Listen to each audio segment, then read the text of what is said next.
everybody. Welcome to another exciting edition of the Low Budget Show with Damon Millard. I'm Damon Millard.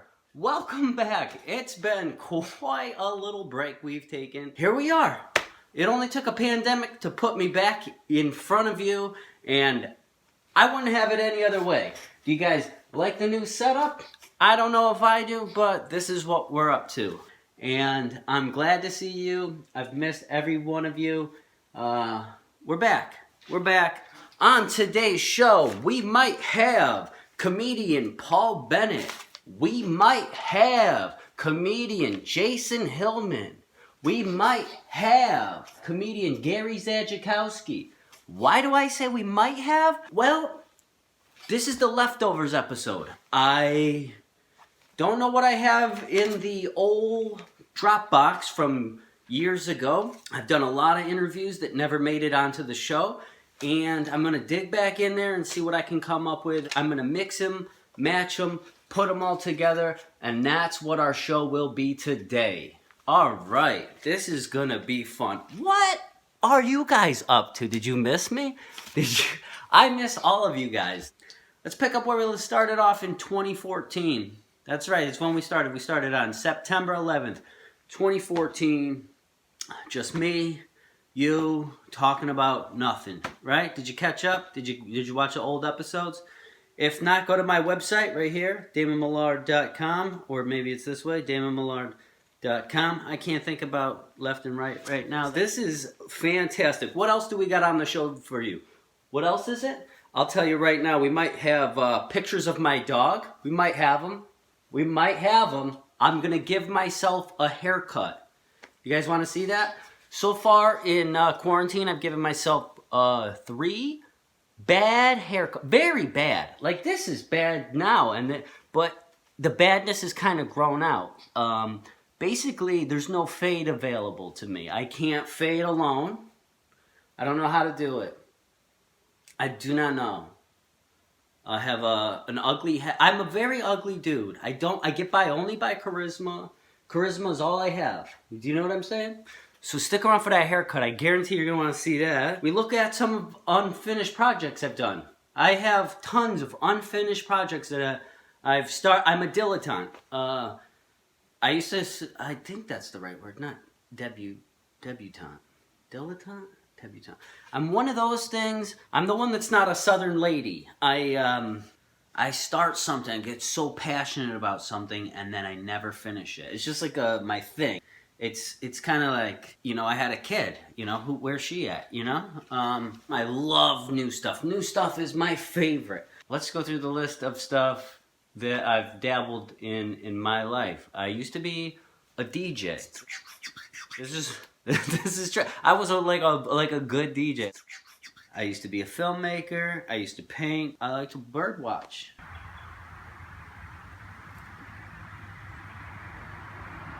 I used to write. Right now, I'm trying to learn Italian. Look at this. Look at this. You can't see what it says, but it says in altre parole, which means in other words. There's a book I'm reading. It's all in Italian. It's another thing that I just picked up that I'll probably give up on. Actually, I haven't done any lessons in a while. Let's see how this sounds, right? La punta la Vespa? Lì? Con permesso. Ferma, principessa, che... Si stenda, ci vorrà almeno una mezz'oretta. L'hanno punta da qualche altra parte? Ma lei esce sempre di casa così? See what I'm saying? I don't know what the fuck. I'm not really that good at that. Also, I wasn't wearing my glasses. I probably should have been wearing my glasses. These are a new addition to the Dame. Right? Now I can't really see, but I can read with these things on. This is all over the place. I know it. God, it's not going to be usable. Fuck. I want to start over. Fuck, should I start over? This is what we should do. I should slow it down. I'm not going to be able to talk about all of the stuff I want to talk about in this episode. Let's rewind and slow it down, and then we'll just talk about this kind of stuff, okay?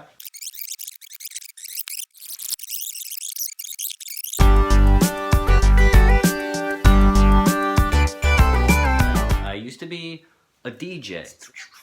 It's kind of how I got here, believe it or not.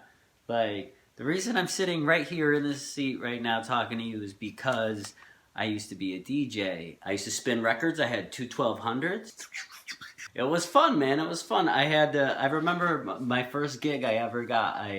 When I got hired, all I had was like hard 90s hip hop. You know what I mean? Like Gangstar, Wu-Tang, shit like that. And when I got hired at the club, the guy told me that I needed to go by the Spice Girls and someone else. I don't remember what the other one was. So I'm working at the Kmart restaurant at the time. That's real. That's from my first album, if you would recall. Here's the thing: on the north side of Binghamton, where the Kmart restaurant was, they would let the people from the mental institution out on like day trips. Buses would come to the plaza out there on the north side, and all the insane people would get off and go into the Kmart restaurant. This lady, she used to always order a fish sandwich, and then after she was done eating it, she'd come up through the waiting station, and she'd get right up to the window, and she'd be like, "Did you make my fish sandwich? 'Cause it was delicious." You know? You weren't allowed to eat any food at the Kmart restaurant, but I was always starving because I was always hungover. And one day I had taken a biscuit and I put it in, I dipped it, like right on the line too, like right on the line. I dipped it into some spaghetti sauce and I popped it in my mouth. And right then the manager from the Kmart store came in, a bigwig from the Kmart store. Came in looking for Vic, the manager, and she, right after I popped that in my mouth, and she goes, "Hey, is Vic here?" And I go, "Bro, he's back in the office." Yeah, fun times, man. That wasn't gonna last there long. Oh, yeah, I'm still talking about DJing. So anyway, I was a DJ, and I was working in the Kmart restaurant, and high school had been over for a couple years, and then I decided to go to college after like a wake-up call. The girl I was in love with at the time or whatever had cheated on me. This is a pretty standard motif in my life, by the way. I was like, I'm a loser. I work in the Kmart restaurant. I'm a DJ. I work two nights a week. I play an hour set of Spice Girls. I probably should get my life together, you know what I mean? So because I was a DJ, I went to college for communications because they had one audio class, and that's what I went to community college for. That's what I do. Cindy, my dog's barking. Jeez. And while I was there, I took a video making class. Then that made me fall in love with filmmaking. So I transferred to Binghamton University. I joined the film program there. Continued making these weird experimental movies. If I can find anything, I will definitely show you. Cindy! I made a video called Rutabaga. It was, I don't remember, it was weird. It was like, all I remember is my friend Big Head and my girlfriend at the time were dancing in a cemetery. So, you know, it was pretty deep. You know what I mean? What do you want? Get in here. Yes, look at it. What do they want? What'd you want? She's barking at the TV. So I get my 4-year diploma in film studies. What? I'm gonna be a director. I'm gonna direct movies. This is great. Did you know this? You can't just go into like Universal Studios and fill out a job application to be a film director. Had no clue.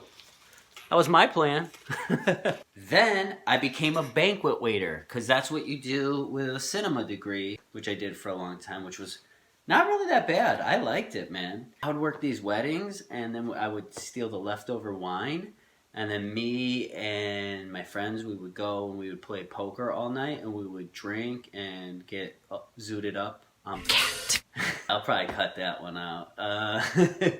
So I did that for a couple years. Was in another tragic relationship at the time. Yeah, that was a go nowhere job and I got fired. Greatest thing ever happened to me. My manager at the time, his name was Sale. Fired me because I spit on the floor. Because he was like, "Hey, I need you to polish this silverware." And I was like, "I ain't polishing nothing, Pops." I don't know if it went down like that, but that's how I pictured it. I'm like, shit, what am I going to do? I got this communications degree. I'm 5'5". I got a credit score of 421 or something like that. I was like, I gotta get my life together. So again, I gather up my life and I go to CBS TV, the local affiliate in Binghamton, and I get a job as a photographer, news photographer. And what the fuck do you know? Dilettante Dane. That's what you guys should call me. Dilettante Dane shows up again. Now he's in love with being a TV news fucking photographer. I fall in love with storytelling and doing a video like that. And it made me want to work in other cities. So then, now I'm a journalist, right? I apply for a job in Oklahoma, and I leave my hometown, Binghamton, this blue collar. Like, if you read a book, people will call you a fag. You know what I mean? Like, you know, this is where I'm from. But now I'm in Oklahoma. I'm in Tulsa, Oklahoma. Not like the center of culture in the world, but I'm alone. I don't have any friends or anything like that. I don't have to keep up this this reputation or whatever. I don't have to. I'm all alone. So what do? I start to read. I start reading a lot. Then I write a novel. I wrote a novel called God Has No Blue Eyes, which is actually really good because when I read it now, it's like I'm like, who wrote this? You know, it's been so long. In the show notes, I'll drop 2 paragraphs. I'll drop a chapter in the comments below or wherever. I don't know how this works. I start reading all types of stuff. I start reading Kafka, The Trial, great. The Transformation, great. I'm in love with this. The Transformation is great. The guy wakes up and he's just a cockroach. He just wakes up and he's a cockroach, and somebody throws an apple. His family throws an apple at him, and it like gets stuck in his side, and it rots, and there's maggots. This is insane. I hope I didn't ruin Kafka for you. Then I got another job in TV in Wisconsin. So I go to Wisconsin, and I work for a Fox News station in Wisconsin, and while I'm there, I fall in love with stand-up comedy. Okay, if you liked any of that stuff I just talked about, send me an email, damon@damonmillard.com, damon@damonmillard.com. Let me know. Maybe I'll link to one of the videos I shot for the news. I don't know what's in the section below this, but if it's in there, then I did it, you know? I've been doing some Zoom shows. I have some more coming up if you want to check them out. Go to my website, damonmillard.com, and you can see. I probably have dates on there. If not, I'm on a website called bandsintown.com. bandsintown.com. I'm on there. That's it. I talked enough. Welcome back. Oh, no, wait. I got one more thing to announce. I had a new CD come out. It's called Unicycle. It's a rowdy bar show. It's not like crystal clean audio or anything. It's just like a rowdy bar show, and it's fun. So check it out. It's on all the stuff. There's some pretty good stuff in there. Truth is, it's only going to be available for a little bit, and then it's going to go private in my Patreon. So if you want to get a copy of Damon Millard Unicycle, head on over to all the stuff. It's only going to be there for a little bit. And then after that, you'll never see it again. Because guess what? I got another special coming out. Life is kind of fun sometimes. Anyway, let's do this. Let's check out some unfinished projects. And then we'll go see what's up with Paul or Jason or whoever else is in there, okay? Fucking welcome back, motherfuckers. Welcome back. Low Budget Show is back. All right, I'll talk to you in a minute. This section of the show is brought to you by Non-Menthol Newports. Non-Menthol Newports. Aren't you sick of giving away smokes? No one will bum these. All right, here we are. We're looking at my unfinished project, Super Ordinary Plumbers. Our story takes place in New York City in the 1980s. would it be like if the Mario Brothers had some actual problems and had to go to work every day like regular people? We get a look at Mikey, brother 1. Here we see him working on some green sludge or whatever that is. Next thing, we're introduced to Larry, brother 2, in this interesting little segment. I did my best to avoid stereotypes and really make them 3D characters. Here, Steve Bannon shows up and sells them mushrooms. Here we see a commercial for sandwiches. I don't think the sandwich industry advertises enough, so that's why I wanted to include this one. Now we meet Cindy, Mikey's dog. And they have a little chat or something. I don't remember what this was about. The doorbell rings and Cindy checks it out, and what do you know? Somebody's left a baby on the doorstep for Larry. Mikey's grandmother makes him some peppers and eggs, and then the telephone rings. It's a message from Mikey's grandfather. Mikey has to go meet his grandfather, so he takes the subway. There is some Easter eggs in here. If you'll notice, on the train, there's an ad for my comedy album, Shame, Pain, and Love. Also, there's a Bedlam poster for Peter Pan. Bedlam is a theater company in New York, and my girlfriend was in that Peter Pan play, actually, and so snuck that in.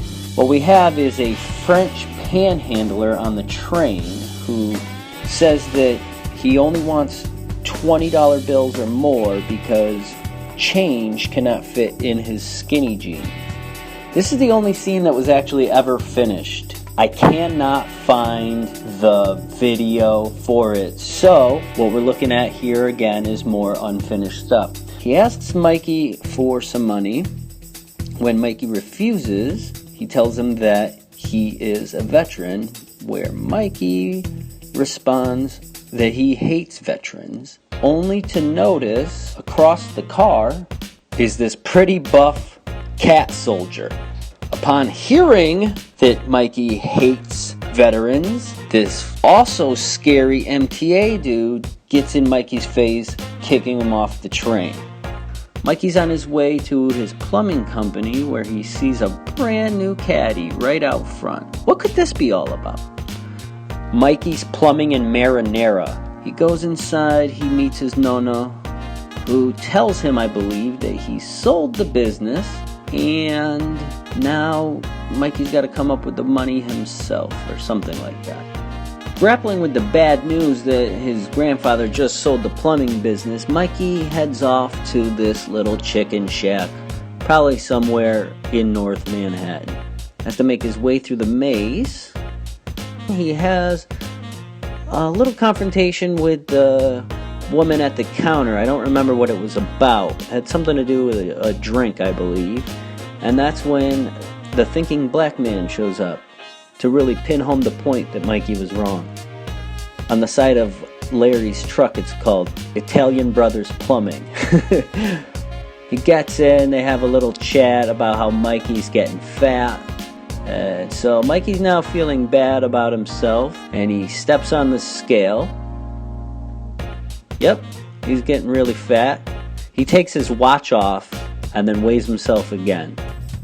Suddenly, from this pipe, criminal turtles show up and wreak havoc. You can tell they're going to wreak havoc because they're carrying mallets.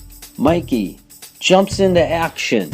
Here he comes, he's coming. He squishes that turtle to death. That's right, everybody. Turtle dies, turns into a coin. You can't really see it here, but the whole time Larry was across the street trying to pick up this French lady. You can tell she's French because as she's smoking, her puffs of smoke are those French symbols and the Eiffel Tower. It's not over, though. It's not over. Because now Mikey has to face Satan. Here's a nice little touch. Notice on the t-shirt that it says fish. There's a little parade to celebrate Mikey's heroism. Mikey gets to go on the Carson show, tell his story, and to meet Johnny Carson. Alright, that's it. That's the end of this. I wish I could finish this one. It's a pain in the ass, to be quite honest with you. I got very far on it. I actually didn't notice how much work I had done on this until just now when putting it together for the low budget show. Anyway, that's it. Let's head off. Let's head off and catch up with Gary Zajakowski, who's our guest. This section of the show is brought to you by non-menthol Newports. Non-menthol Newports. They roll easily into your sleeve. Welcome back to the show. Joining me now is Milwaukee comedian Gary Zajakowski. How's it going? Pretty good, how you doing? All right, not bad. So this is my first on-location shoot, and as you can tell, it's not as easy to set up as it might look. Bit of a pain in the ass. It was a pain in the ass. We're in the basement of Karma Bar and Grill. What's the ride been like? You know what, it's weird, I look back in like the first year of it, like it became the thing where it was like, this is something I do, but you're also like, it feels more hobbyist kind of shit, because you're just like hanging out with people getting drunk at bars. And then eventually like you really start to notice your writing takes a turn. Like, yeah, that happened pretty recently. I noticed I'm way more comfortable and I feel like I'm writing better. Yeah, well, yeah, it takes time, you know. Some people are naturals. I told you this, though. Do you remember I told you this? You had one of the best first sets I've ever seen. Yeah, you did actually. You also told me I should not drink. I did. I see you're taking that advice. Taking it lightly. You're taking that advice lightly. Yeah, but you did. You had a really solid set because you like... This is a compliment coming from me to you that you talk about the shit in your life and the real nitty-gritty, like, little things that, like, someone stepping up for the first time wouldn't think to talk about. If you're talking about, like, childhood friends and, like, toys you used to have, that's, like, the real stuff. Like, that's the, like... So, yeah. But I've always admired that about you. Thank you. Got anything exciting going on? In terms of shows, edit this. Yeah, we'll edit that. Yeah, we'll edit that. Yeah, we'll edit that. Yeah, we'll edit that. I don't think I have any dates or anything right now that I can think of. Alright, well, that's not a total bad thing. Originally, I booked you to be on the show when I was going to do a podcast called Podcasting About Podcast. And basically, the idea of the show was I would interview people and they would talk about other shit they heard on podcasts. Oh, I'm the dude for that then. Definitely, right. Definitely. Because here's the thing. My suspicion is that people don't really... Doing podcasts are great. Yeah, totally. They're real fun to do, but I don't think that many people really listen to podcasts, but then you went and proved me wrong. Oh, dude, thousands of people. How many? Name some and thousands of people listen to them, and just in terms of, these are all different podcast charts. You're going to want to show this camera. We got Duncan Trussell Family Hour. We got Death Squad. We got another Death Squad. There's another Death Squad in the pile. What is Death Squad? Bone Zone, formerly Death Squad. Joe Rogan's, another Death Squad. Joe Rogan's podcast producer, Your Mom's House is my favorite, and WTF. But Death Squad was started by Brian Redband, who's, he produced Joe Rogan's podcast, and he's been with Rogan for like, I don't know, 12 or 13 years or something, and was always filming his shit. He made the famous video at the Comedy Store. Oh, when he confronted Mencia? Yeah. Death Squad, Brian started doing podcasts to help his friends, like Ari Shaffir, who's blown up, Duncan Trussell. I guess Duncan didn't get his podcast through there. He got known through Joe's. But the Bone Zone, Brendan Walsh and Randy Lidke, they all kind of have their own, like, kind of like focus, though. Like WTF, he's like the Larry King of fucking podcasts, you know, like, let's sit down in the garage and find out your beginnings and all that shit. Yeah. But like Bone Zone, they spend most of their time just being idiots, doing like running bits. They do prank calls. They prank call places like bra stores and be like, hey, so like, what's the biggest bra you've ever sold? That sounds like something I would like. Because I came up listening to the Jerky Boy tape, like when it was a mixtape. Totally. I didn't even know that they had a name, and it was just like this tape that was taped on a Maxell, and then you taped that from your buddy, and then you would go over to somebody else's house, and they'd want a copy, so you have the 30th generation. Yeah. You can sort of not hear the guy. Yeah, but I loved all that stuff. Awesome. And then technology kind of caught up, and it became almost impossible. They go on like Backpage and call prostitutes. Yeah. They do crazy shit. Oh yeah. Yeah. Like the Jerky Boys, I think they got way meaner because they just do silly shit like call Red Lobster and like call out sick, even though they don't work at Red Lobster, and then they're like the manager's like, yeah, we don't know who you are. Call out. Yeah. What's like a hidden gem that you found? There's this one called True Murder that I recently found out about. I forgot what I was looking for when I found it, but it's this author guy, and he talks to people who have written about true crime, and so like beyond Ed Gein and all the really famous ones, there's like ripped from the headlines kind of stories that are like really famous to a certain city, like St. Petersburg. There's like a guy who like killed this family that was on vacation, and so they just talk about that crime and stuff, and some of them get really fucking creepy because it kind of gets morbid. Yeah, I was alone at work one day, and that's how I got into podcasts in the first place. I work all day, and like I'm in a place for 8 hours, so I can listen to 8 hours of spoken word, you know. And so this True Murder though, I'm in this industrial fucking shop by myself, listening to this dude who thinks that H.H. Holmes, his great-grandpa, one of the first American serial killers during the World's Fair, he killed up to like 200 people. I thought he was Jack the Ripper, which they just disproved anyway. This is ridiculous. So, got that shit shut down. Welcome to the Gary Show. This shit's gonna be fucking peaceful. Alright, cool. Alright, we're back at it. Wu-Tang. So, okay, I don't remember where we left off, but let me catch you up on what happened. Gary's doing some crazy shit. We're in the basement of Karma, mentioned that. The bartenders showed up, the bartenders who were going to work our show tonight, and they just started playing music, and so we had to go tell them that down. It'll be a weird cut, and you guys will be like, what just happened? Like, oh, he was getting way too wordy with his story. Gary got anti-Semitic, and we had to cut it out. You know what I mean? Whoa. What do you want to talk about? Normally I do like a pre-show, quiz that I didn't do this time. I don't know if you can tell. I'm a little like worked up because we got the show coming. He's got a set to really work out still. I do. I have no idea what I'm going to tell. Well, and what I was thinking was earlier we kind of brushed over the comedy thing. Got a little awkward for a second. We moved past it. But going back towards that, have you ever tried like improv or shit? I don't mean to turn the tables on you. I haven't. I do kind of want to though. Me too.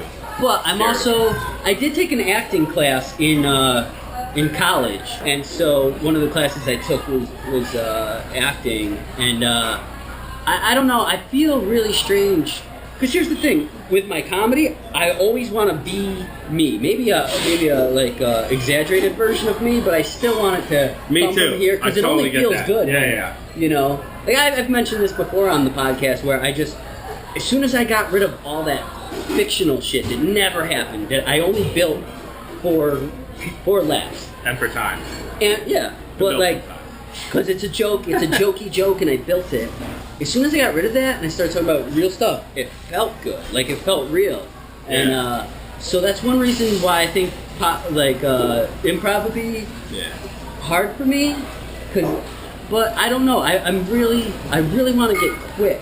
And I see a lot of these guys on there, and they're quick, and they don't have to revert to like cussing and shit to get laughs. You know what? I guess I had this idea because I don't have any contempt for people who do improv, but there are people who do stand-up that are like, fuck improv and fuck people who do improv. But like, when you see good improv, like improv when it's good, it's fucking phenomenal. But no, I don't have a problem with it. Are you thinking about doing you know what? I've thought about it a million times. It kind of terrifies me. I like, there's no I in team, and I like team me. I kind of like the idea of like, just, dude, if I fail, it's on me. If I fail the team, I hate myself way worse. There's like the fucking shame of like going back and be like, fuck, now there's like 5 other people that are like, yeah, you really sucked ass tonight. Like, as opposed to me just going, that was a shitty set. I'll take a couple of drinks and it'll be just sort of over it. But I kind of feel like if you have all those other teammates keeping you afloat, like, it's not all on you. You know what I mean? Yeah, totally. So you can just jump in where the punchlines are. Yeah, you can tag team, just, alright. But I think it would be fun to just lose yourself in a different scene. Like, be somebody who you're not, you know? I think that does sound pretty appealing. Absolutely. You know what I mean? So, for once, I could play, like, the straight guy, the guy who has morals or something. I thought you were gonna say fuck dick or something. The straight guy. The straight guy. All the dick. Yeah, that'd be great. No, but that's the whole thing too. Is the yes and that that'd be great. Yeah, and I suck dick. Hey, you're the straight guy. Yeah, and I suck cock constantly. Shit. It just turns your focus though, like. Yeah, but I think it would be like being able to. Shh, we're on a show right now. This is definitely going to be the weirdest podcast. Yeah, Eric the plumber just showed up. Eric the plumber just showed up, so he is a plumber, but also. God damn it! You know what? I think comedy across the board. I'm a fan of if it's done well. I think there's nothing worse than bad improv. You know what I mean? Yeah, bad stand-up. Bad stand-up. Pretty oh my God, terrible. you're probably right. Bad stand-up might be worse. When you see really bad stand-up where you're like, this hurts, I feel like I'm waiting for my name to be called in court. Because then you also have to go up and fucking talk to a judge and there's a cop present. You're right. I might have jumped to that conclusion. They're both like you're like. If you do it, all right, comedy shitty. bad is just it's hard. Yeah. Anything bad. Yeah. What are you looking forward to, or like, what's your next step? I guess I'm just constantly trying to always, dude. I always try to do new shit, which doesn't help you develop. That's necessarily. True. Like I get stuff to like a certain level where I'm like, that's passable, but it's not like fuck, like goddamn, that's it. But I guess I want to really start working, Yeah. Like real crowds, not like open. Because open mics, you get a bunch of psychos in a room that are all thinking the same crazy shit. Yeah, there's nothing worse than a bad open mic, that's for sure. But yeah, you definitely have to do that, and I know exactly what you're talking about because you'll have bits that are right up teetering, like just a little push, and it's fucking a fire joke. Yeah. And then I won't see you for a while, and when I come back, I'm not even doing it. You're not even doing it. Totally. And then if you do pull it out, it's exactly where it was, or because you haven't done it in so long, the words aren't even exactly where they used to be, so it's lost a little. Yeah. I have a lot of stuff like that too. Like, for example, in tonight's show, I'm doing a lot of D, because I feel real safe where I'm at in this lineup. Lots of good people behind me. I don't feel like I have a lot of pressure to kill. Yeah. I mean, I don't want to go up there and eat it, but I'm in a spot where I think I can honestly put some of my lower grade stuff out. Stuff you're still confident with, though. Yeah, I don't think it's like it's not stuff that's gonna just like walk the crowd. Yeah. I mean, there's jokes in there, and I've gotten the pacing on it, but they haven't seen it. These jokes haven't seen a lot of audiences, and so tonight will be pretty good. Yeah. Recap. I do really like the fact that you've never really been fake. You know what I mean? As you can tell, I take moments. Like looking at this guy, you can see that he's a layered individual, but he always kind of goes for what he's thinking, and that's what you got to do. I don't know. You know what? It's weird. One of the jokes that I know you used to love, the huffing gas thing. Yeah.